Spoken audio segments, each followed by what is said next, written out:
Hello বন্ধুরা, তোমরা সবাই কেমন আছো? আশা করি তোমরা সবাই ভালো আছো। আমি পাপিয়া চলে এলাম তোমাদের সামনে নতুন আরো একটা রান্না নিয়ে। আজকে আমি বানিয়েছি লাউয়ের ডাল। শীতের সময় এই ধরনের সবজি দিয়ে ডাল খেতে কিন্তু ভীষণ ভালো লাগে। আর এটা আমি কিভাবে বানাই চলুন আপনাদের দেখিয়ে দিই। তার আগে জানিয়ে দিই, আমার চ্যানেলে যারা নতুন বন্ধু আছেন, যারা এখন আমার চ্যানেলটিকে সাবস্ক্রাইব করেননি, তাদের কাছে অনুরোধ করছি আমার চ্যানেলটিকে সাবস্ক্রাইব করবেন এবং সাবস্ক্রাইব করে পাশে থাকা বেল আইকনটি প্রেস করে দেবেন। এতে করে আমি কোনো নতুন রান্নার রেসিপি আমার চ্যানেলে দেওয়ার সাথে সাথে আপনাদের কাছে কিন্তু নোটিফিকেশন পৌঁছে যাবে। চলুন আর বেশি দেরি না করে আমি এই ডালটা কিভাবে বানিয়েছি আপনাদের দেখিয়ে দিই। আজকে আমি ডালটা রান্না করেছি মসুর ডাল। তাই এখানটায় নিয়ে নিয়েছি 150 গ্রাম মসুর ডাল। এখানটায় নিয়েছি 3টে পেঁয়াজ কুচিয়ে নিয়েছি, একটা টমেটো কোচানো আছে, এখানে 5টা লঙ্কা আমি কেটে নিয়েছি, লবণ, হলুদ, 5 ফোড়ন, একটা শুকনো লঙ্কাকে মধ্যিখান থেকে হাফ করে নিয়েছি। আর এই ডালটা আমি রান্না করব লাউ দিয়ে, তাই এখানটায় লাউগুলো একটু বড় সাইজ করে কেটে নিয়েছি। লাউটা একদম নরম লাউ। আর দেখুন লাউগুলো একটু বড় করে কেটে নিয়েছি এই কারণে, লাউগুলো কিন্তু একদম কুচনো লাউ যদি ডালে দিই তাহলে কিন্তু খেতে ভালো লাগে না।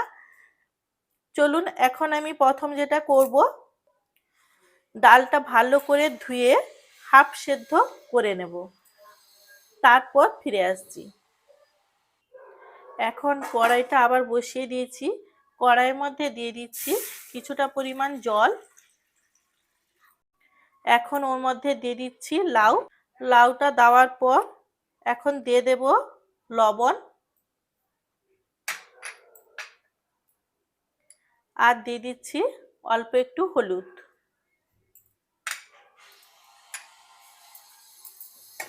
এখন এই লাউটা আমি হাফ সেদ্ধ করে নেব।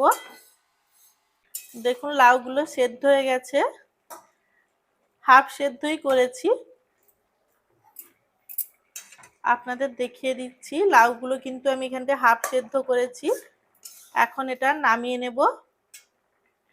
দেখুন আমি এখানটায় ডালের মধ্যে লবণ আর হলুদ দিয়ে ডালটাকেও হাফ সেদ্ধ করে নিয়েছি প্রেসার কুকারের মধ্যে, ওটা আপনাদের দেখানো হয়নি।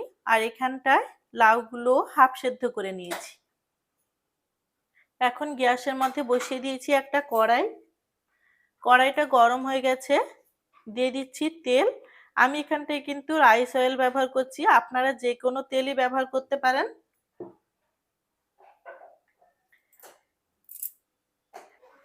তেলটা গরম হয়ে গেছে, এখন দিয়ে দিচ্ছি 5 ফোড়ন, একটা শুকনো লঙ্কা। 5 ফোড়ন শুকনো লঙ্কাটা ভাজা হয়ে গেছে, এখন ওর মধ্যে দিয়ে দিলাম কুচনো পেঁয়াজ।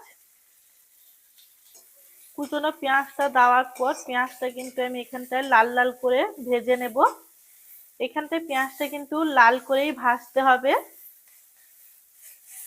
লাল করে ভাজলেই পেঁয়াজের গন্ধটা ডালের মধ্যে খুব ভালো লাগবে।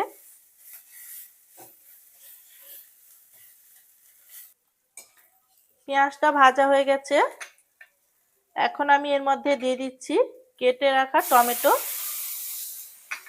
টমেটোগুলো দেখুন একদম সরু সরু করে কেটে নিয়েছি। টমেটোগুলো দেওয়ার পর কিছুক্ষণের জন্য আমি এটাকেও ভেজে নেব। টমেটোগুলো একটু নরম হয়ে গেছে, এই অবস্থায় আমি এর মধ্যে দিয়ে দেব লাউ। সেদ্ধ করে রাখা লাউটা দিলাম। লাউটা দেওয়ার পর এখন দিয়ে দিচ্ছি সেদ্ধ করে রাখা ডাল।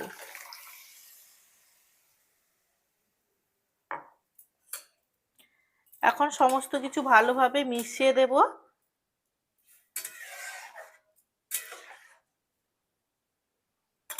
আর ওপর থেকে দিয়ে দেব কাঁচা লঙ্কা আর দিয়ে দেব কুচনো ধনেপাতা।